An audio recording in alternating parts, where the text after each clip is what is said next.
जबलपुर में राजस्व विभाग के नाम पर दर्ज हो चुकी synod of church of north India की जमीन में से 4,303 वर्ग मीटर जमीन की नीलामी जल्द होगी। प्रशासन ने मिशन कंपाउंड स्थित इस जमीन की नीलामी के लिए बेस प्राइस 27.5 करोड़ रुपए तय किया है। लोक परिसंपत्ति प्रबंधन विभाग ने नीलामी प्रक्रिया भी शुरू कर दी है। पूर्व बिशप पीसी सिंह से जुड़ी संस्था की 1,70,328 वर्ग फीट जमीन का शासन ने लीज निरस्त कर अपने नाम दर्ज किया था। इसमें से 2 हिस्सों को पहले चरण में नीलाम किया जाना तय हुआ है। नीलामी से प्राप्त राशि का उपयोग शासन विकास कार्यों में करेगा। जिला प्रशासन ने यह प्रस्ताव संभागायुक्त को भेजा था, जहां से शासन की स्वीकृति मिलने के बाद नीलामी की प्रक्रिया शुरू की गई है। इस जमीन की वस्तुस्थिति देखते हुए प्रशासन ने जमीन को व्यावसायिक उपयोग के लिए लीज पर देने का निर्णय लिया है। नीलामी के लिए बोलीकर्ताओं से बिड बुलाई गई है। जो सबसे ज्यादा बोली लगाएगा, जमीन का आवंटन उसे कर दिया जाएगा। माना जा रहा है कि शासन को इस जमीन से काफी बड़ी राशि मिल जाएगी। नीलामी में शामिल होने बड़ी बड़ी संस्थाएं तैयारी कर रही हैं, वहीं लोगों ने इसका विरोध किया है।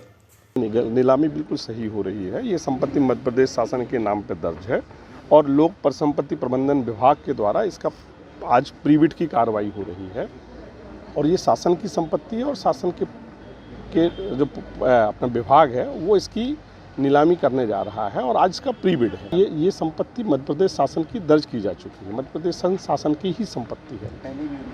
नहीं, पहले लीज की संपत्ति थी। लीज की संपत्ति भी मध्य प्रदेश शासन की संपत्तियां होती हैं। लीज इनका रिन्यूअल नहीं हुआ है और बीच में ये संपत्ति 1,70,000 स्क्वायर फीट मध्य प्रदेश शासन में दर्ज की जा चुकी है। अब ऐसे में जो लोग हैं यार वो विरोध कर रहे हैं, कह रहे हैं हम बसे हैं। नहीं, उनकी संपत्ति है ही नहीं। विभाग ये लोग भी हाई कोर्ट में गए थे, सिंगल बेंच डबल बेंच में दोनों ने वहाँ से इनका आवेदन खारिज कर दिया है। और मैं फिर रिपीट करता हूँ कि लीज की संपत्ति थी जो लीज रिन्यूअल नहीं होने पर मध्य प्रदेश शासन की हो गई है। सर, ऐसी स्थिति में अब क्या हो, ये पर जो यहाँ पे जो मकान नहीं, अगर उनको कोई समस्या नहीं, मकान जो मध्य प्रदेश शासन की संपत्ति, खुली संपत्ति, उसका नीलाम किया जाएगा। कोई आपत्ति की बात हो, किसी को आपत्ति है तो विधिवत फोरम में करे। आज यहाँ पे प्री बिड के संबंध में ये आज बैठक यहाँ लगाई गई है। ये किसी को कोई संपत्ति के संबंध में कोई जानकारी लेने है तो बोले, टेंडर के संबंध में जानकारी लेने हैं बोले, कर सकता है। देखिए, एक तरफ जहां सरकार भूमाफियों पर लगाम कसने की बात कर रही है, वहीं सरकार बतौर भूमाफिया इस प्रदेश में काम कर रही है।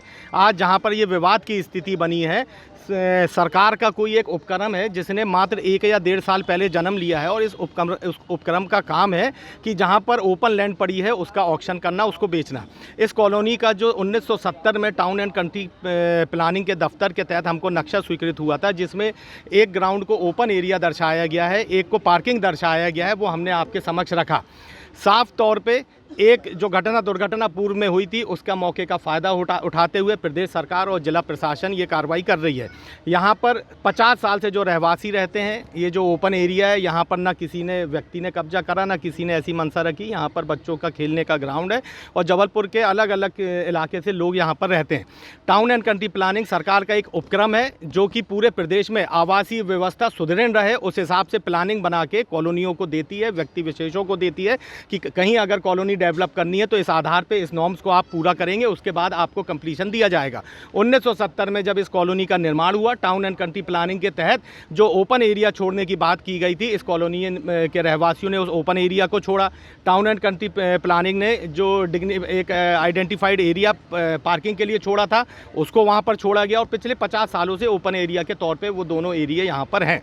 लेकिन आज स्थिति ये बनी कि जिला प्रशासन और राज्य सरकार के द्वारा पिछले 12-15 दिनों से इस दोनों ज़मीन को ऑक्शन करने की बात की जा रही है और बिल्डरों को आमंत्रित किया जा रहा है। तकरीबन 6 शिकायतें भेज दी जा चुकी है और टाउन एंड कंट्री प्लानिंग, जो कि सरकार का ही उपक्रम होता है, जो कि सरकार के द्वारा स्वीकृति मिलती है कि आप किस तरीके से जहाँ पर आप आवास कर रहे हैं वहाँ पर कैसी व्यवस्था बनाएं, उसका वायलेशन करते हुए सरकार इस ओपन एरिया को यहाँ पर बेचने जा रही है। अगर टाउन एंड कंट्री प्लानिंग के द्वारा इस एरिया को ओपन एरिया छोड़ा गया तो मैं समझता हूँ मध्य प्रदेश में जितनी भी ओपन एरिया कॉलोनी जो बिल्डर ने डेवलप करी है तो उनको भी स्वीकृति देनी चाहिए, वह भी उस ओपन एरिया को बेच सकते हो।